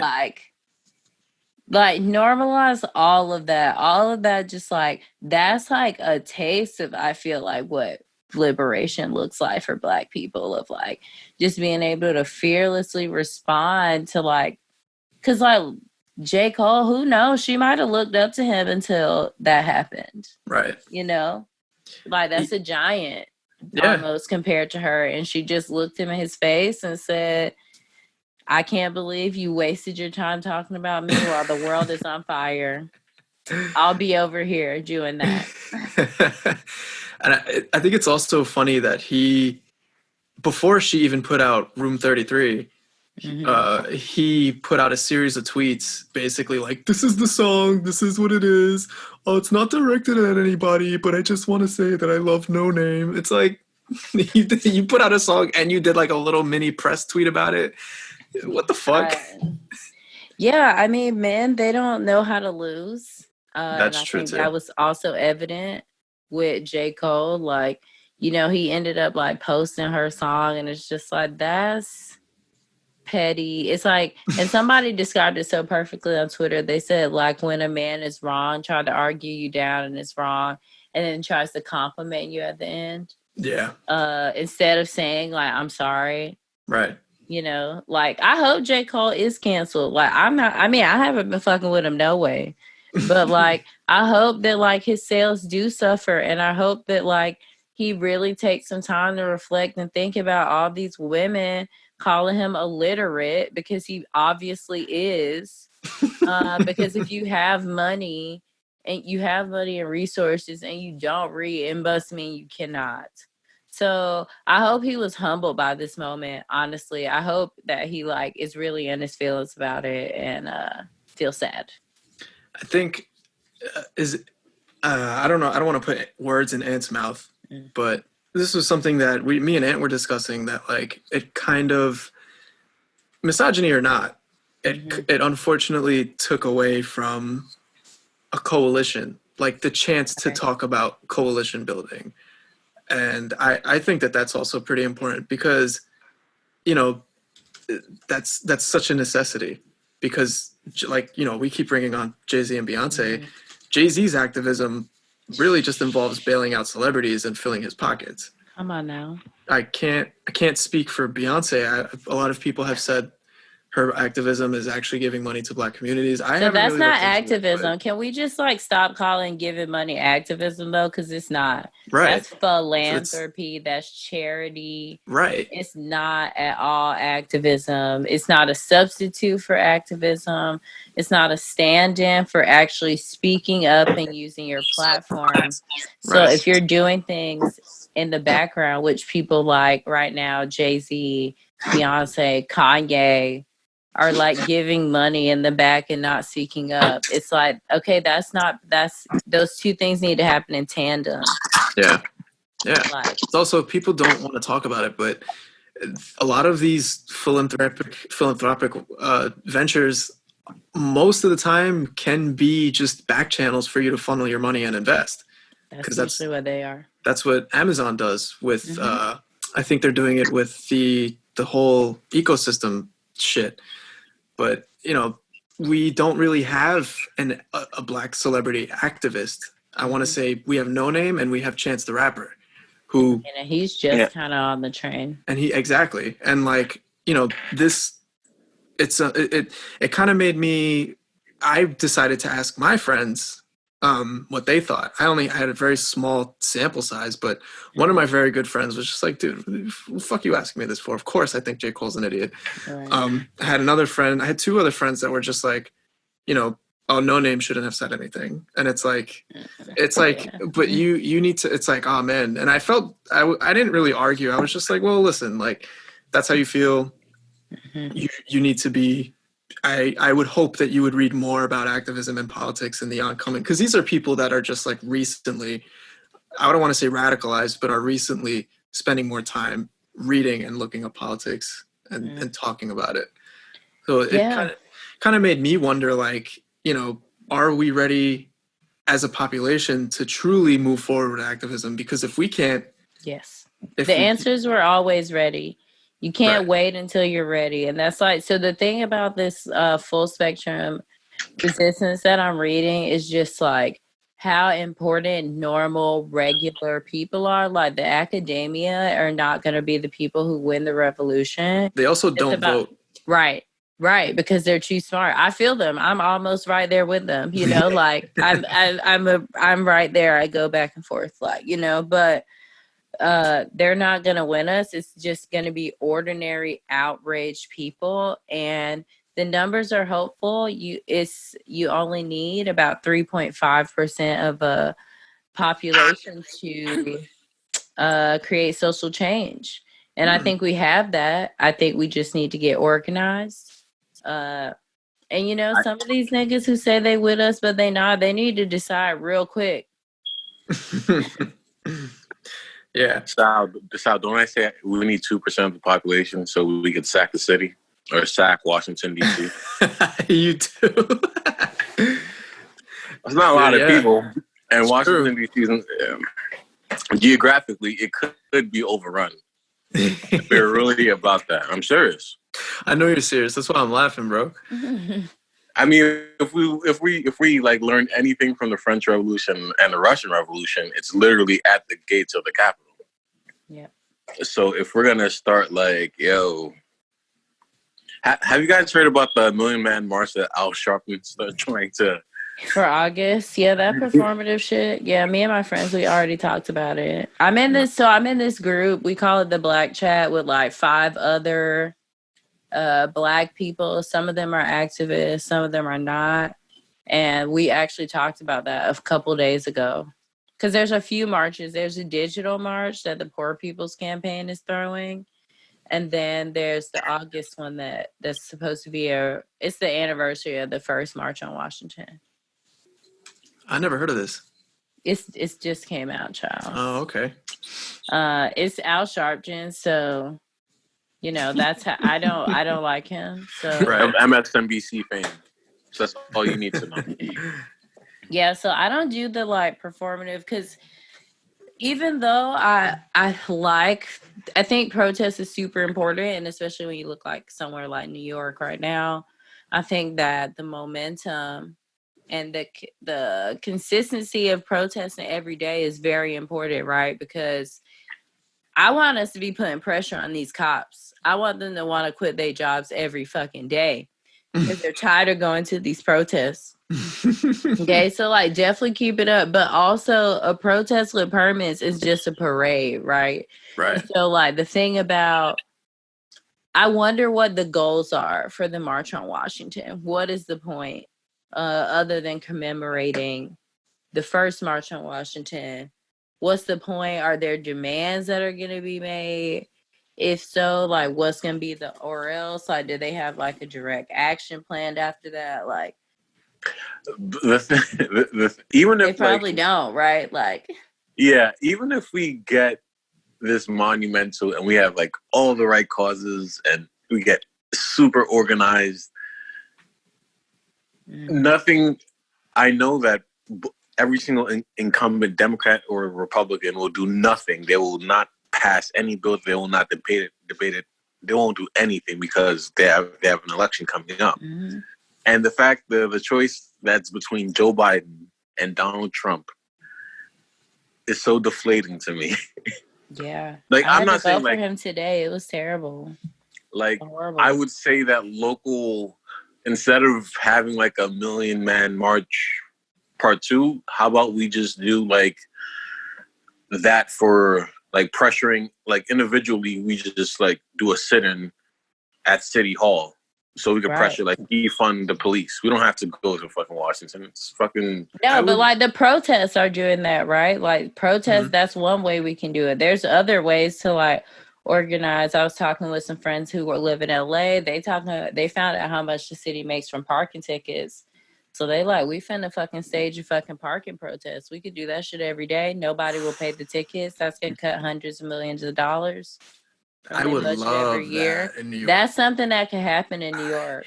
It needs to happen in New York because so many people. These are the kind of actions we need. Like, these are the small. They seem very small, but like it's about inconveniencing like these weak pillars. Like the police is a weak pillar. Attack that shit. Corporations right now, they weak. They scrambling to tell Black people that they care. Especially during the pandemic. Yeah, they're scrambling. Yeah. Attack them. Make them change this racist shit off their boxes or stop buying from them. This is a great time to organize like boycotts. This is like, you know, it's got to be a lot of different tactics though. There's not one way, you know, but we spend a lot of time squabbling between each other. Mm-hmm. And so the government doesn't really have to do any work. To keep us from being successful. So that's funny. One of my friends made a really good point that he was like, you know, none of this shit happens if we're not in the pandemic, A, but B, this not only is this the perfect time to capitalize, but like we really need to take advantage of the moment and do these things like the parking protest and stuff like that, because that's what's gonna bring change. And like I dream of going into City Hall and like straight up Jacob fraying de Blasio, just like have him on a panel and just be like, hey, on a megaphone and be like, okay, you know, this is Mayor de Blasio, and ask him in front of a crowd of people, hey, how do you feel about the police that doxed your daughter? You want to give them more money or no? And then just like boot him if he doesn't give us the right answer. Get out of here. Get the fuck out of here. I would love to do that. Like, Yeah, it would be great, like, if New York could, like, being such a big city, could work together on that scale. I hope they're I don't coming think. up soon here. But I think New York is deceitful because I think New York, by and large, whether it's liberal or Republican at the time, I think New York is by and large pro cop. Agreed. I don't. Well, for me, I don't think that because they are pro cop, I think that faction doesn't like De Blasio. I think the left faction doesn't like De Blasio, and I think Everybody hates De Blasio. And the liberals could be had. Like, they could just side up with the cops or side up with the left. So they don't like De Blasio. So I don't think we have to worry about him. People like Mayor Brewster, the mayor of DC, the woman who allowed like Black Lives Matter to be painted on DC, but still increased the budget for Washington DC police. We need to like focus on her, organize against her, because how can we have a million? Well, they're organizing against her, you know, like they are though. Like that's the thing. It's like people in DC. I only know of some of them because a lot of them used to be a part of BLM New York. Have been organizing against that bitch for years, Mayor Bowser. Like, they don't fucking like that bitch. They're like, and that's why, even though they painted Black Lives Matter on the street, that's why they went back in and put equals defund the police at the end, because it was absolutely a platitude from a Black person in power. But the activists there and the organizers there know what's up. So that's one thing also that we need to trust, right? So a lot of people are like new to this. People who haven't been doing activism, they like, what we gonna do? Who doing this? There's people who have been doing this for years. People have been organizing in DC for abolition of the cops since, like, I heard as early as like 2014, sometimes 2006. I've heard from some people. So like the work has been happening for a long time. Some of us are just hearing about it. Defund the police has been happening for a long time. Some people are just hearing about it. So we also need to like make sure we're acknowledging the voices that are already in this space, that have already been doing this work of police abolition, of prison abolition. You know, there was like that great tweet that was going around like, why are we listening to Sean King and D-Ray when Angela Davis is still alive? Like, we need to honor the voices in the spaces who have been doing the work on these things. Find out who they support. Find out what their missions are. Find out local orgs who like want to align with that mission, you know? Because like people who want, you know, militant, violent action, like they need nonviolent people also to work with, and vice versa. Like they can't all work on their own. Yeah. So I got hope. I got hope, actually, for the future. I think we can do it. Yeah, I do too. I've been seeing some people exhibit some pessimistic views, such as white supremacy is not beatable. But I think if you're going to be... we might not see it, but I think that we got to at least try. We can't be paralyzed into inaction. Like, yeah, if you're going to be a defeatist, then I'd rather you shut the fuck up. That's how I feel. Yeah, exactly. I discovered about this all-black NRA. It's... my uncle's in that. Oh shit! We gotta meet your uncle. Yeah, he's like a former, like he was incarcerated for a lot of my life. He said he doesn't really like their politics too much, but I don't know like the details. Yeah, they said that they're starting a political action committee. So, but they're not endorsing politicians. They're just doing for like causes. So that's what you told me about that, and I misunderstood. You told me Vice reported it, and then I thought you said Vice was starting their own pack. I didn't know. No. Oh no. Vice reported on it. That's it. And the NGAA, they're starting the pack. Oh, okay. That's awesome, actually. Yeah. Because if you think voter suppression is a problem, gun licensing for Black men and Black women are forget about it. Wow. We already know the history of when the Black Panthers went to San Francisco Capitol and held that bitch up. Yeah. So. Wow. Yeah. I think we need to like. I feel like the this liberal culture where we're so opposed to guns. I think like that's. I'm from the South. I'm not opposed to guns. Well, us Northeastern. Yeah. Y'all Black about a different life. Sure. Yeah, we were told, oh, guns are bad, they're harmful, blah blah blah. I'm like, if the cops are killing us and they think we're already a threat, or they think we have a gun, you might as well have a gun. Mm-hmm. Like, give them something to think about, because I'm not. It's kind of insulting to say, like, I'm just going to unilaterally, like, disarm myself and not take every single option when there's, like, a 400-year history of y'all niggas killing niggas like me. But you're not about to out-militarize the military. So, like, so, like, I think that we have options there. I think that like, a lot of the old parties, like Black Panther Party, they weren't, like, necessarily about violence. They were about self-defense. Mm-hmm. Like, very different than just being like, for defensive purposes, yes, but we have this like the whole March for Our Lives, the whole, like, Parkland shooting thing has, like, yeah, I empathize with them, and I don't like gun culture, I don't like it, but for my race and for us to, like, really have, like, an answer for them, I think we should be, like, strapped. Right, but that's to a degree. One way, right? Yeah, Again, I know. Because at the end of the day, you're not gonna out-military the military. So, like, that is one way. And it, like, people like there's nobody here should have guns. Like, the reason people hate guns is because look who gets fucking killed. Like, children are getting killed at their schools. Elementary school students take the guns from everybody. It's not an irrational fear of guns. Like, the culture is so violent itself. American culture is violent. Like, what culture, where you go on TV and watch, like, videos of people being murdered on the news? Like, there's no places like that except in, like, super fascist regimes where they do that. Like, which we're in one and people don't even know. So, like, it's not an irrational fear of guns. It's not that people don't understand guns in a certain way. It's that guns are super dangerous and they've seen what they can do to people and children. And it's better that no one have them than anyone have them. Because, again, you're not going to out-military the military. So no matter how many guns you have, like, my dad is a collector. Both of my brothers both carry guns. Like, all the men in my family are strapped. If I didn't live in New York, I would probably have a gun too.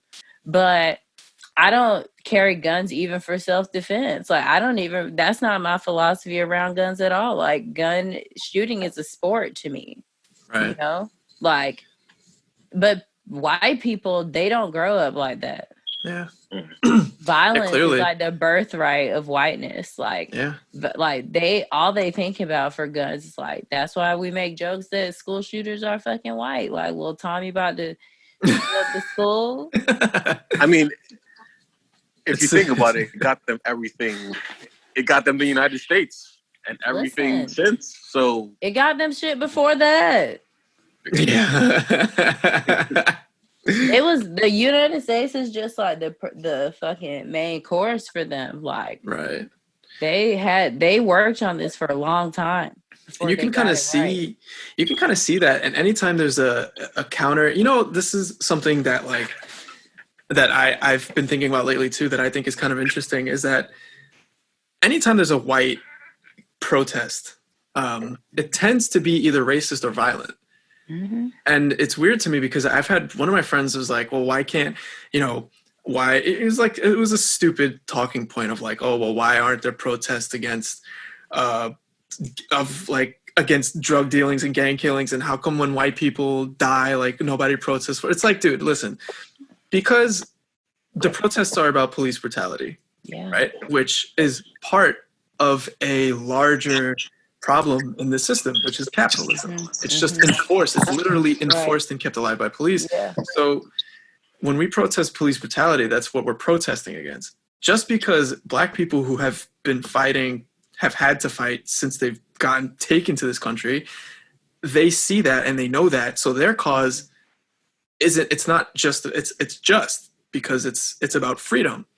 Mm-hmm. When white people protest, when they protest against shit, it's like dumb shit, like, why can't I wear a mask? Right. And it's like, if you protest a police brutality killing of a white person, people will join you. And that goes for anybody. Like, I've seen people say, like, oh, where were these movements when Asian people are getting harassed and Mexican people getting harassed? And we it's like, always there is the answer. It's exactly. Like we never stop protesting. That's the thing. Right. And it's like, because you haven't started a movement, because you haven't had the balls to rise up against an oppressor, that's not on Black people.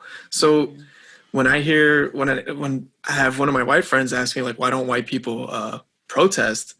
And I'm like, they can't. He's like, well, we can't because of the media and because of blah, blah, blah. We'll be painted as this, we'll be painted as that.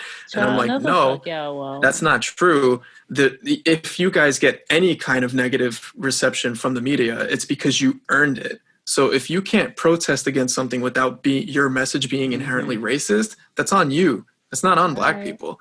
And I don't think people get that. Like, you can protest against Black Lives Matter has protested for white people murdered by police. Yeah, Daniel Shaver. And like, and that's also the thing is like, okay, like people say like, oh, police kill white people too, and there's that meme. It's like, and you okay with that? Like, you also should be protesting this. Like, if this is and you don't care because this is an issue. Like, if you only care about the issues, let's get on board with the issues because you know, we need to do something that matters. It's you can't, just because white people as a whole benefit overall from police, they feel like it's a necessary, even not that it's a necessary evil, but whatever bad they do is worth the good that they do. And the reality of it is, we don't really know what they do in the grand scheme of things. People that go to jail end up going back to jail anyway. You can't prevent crime because and it's unfortunate, but you can't prevent crime, and most crime is economically motivated. It is. And it's like, so what are they there for? And when they kill people extrajudiciously, it's like, you can protest that and you can say, stop killing white people. You can say that, and you don't have to worry about being a racist. But they don't say stop killing white people. That's the problem. They don't. Stop killing people. Right. Because their experience is the normalized experience. And that is the issue of whiteness, right? Of like inherently, like, what is wrong with whiteness? It sets itself as the general experience. Anything that happens outside of that is not the norm, is othered, is different. And that's like, for some of them, they don't realize that they're other, they're different by whiteness, but I mean, case in point, powerful drug, you know. Case in point, the pandemic, the government didn't help anyone out, and Black people and Hispanic people disproportionately received shitty care. But like, at the end of the day, none of us have universal health care.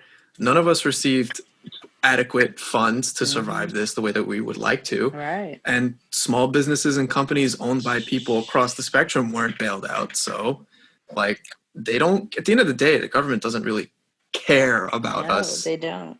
So even if you take out the racial element of Black Lives Matter, the fact that the state has a monopoly on violence, that they're doing it to a citizen, like, that doesn't bother you at all. That's like, that doesn't shake you at all. And the funny thing is that these conservatives, they buy these guns. There's like 3 guns per person in the United States. Why? Because they think the tyranny of the government is going to come for me, and my constitutional rights will be suppressed. And I'm like, so there's people they already protesting, using their free speech, and for that, their tanks, helicopters, the whole fucking Black Hawks, and you guys don't come out. Why? I thought you guys were all about this. I thought you believed in small government. I thought you believed in all these things. But you guys, it's because you're really racist. The ones that do... You only pick and choose. The ones that do are the far-right groups, which are seeking to take advantage of this and blame violence against cops on Black people, which is why we saw the Boogaloo Boys shot a cop in California, and it's not even national news. They're not on a list. Black Lives Matter, I think, is a terrorist organization. Yeah, they are. They are. So is Antifa. Organization. Yeah. But I don't know of any BLM movements to kill police officers. They don't kill people. They're nonviolent. They're not Right. violent. But Boogaloo Boys literally killed a police officer, and it's like, oh, because y'all are in bed together. That's what it is. Actually, funny enough, Barack Obama actually dismantled and defunded the white supremacy division of the FBI that was ironically started by George Bush. Which is like, if that doesn't encapsulate Barack Obama, Yeah, I don't fuck with more that than anyway. anything, is I that hate like, Obama. oh, I gave up this, so I want to be cool with the Republicans. I'm going to give up this whole division of the FBI, and I'm the first black president, and it's the white supremacy division. I'm going to give it up because I want the Republicans to like me because they're not racist. Yeah, that's not enough. Yeah, guys, this was great. I'm not gonna lie. I gotta go. I gotta work in the morning, and I figured. I was like, we should wrap this up. Yeah, I gotta do yoga, and before I You go busy to as hell. bed. I work fucking full time, yo. This shit is Yeah. crazy. Pandemic. You're is sick in the wild. head. Yo. Yeah. All right, Nandi. Thank you guys so much for having me. Yeah. Thank you, Nandi. Thanks, y'all. Have a good one. You too. Have a good night. Bye. Let me know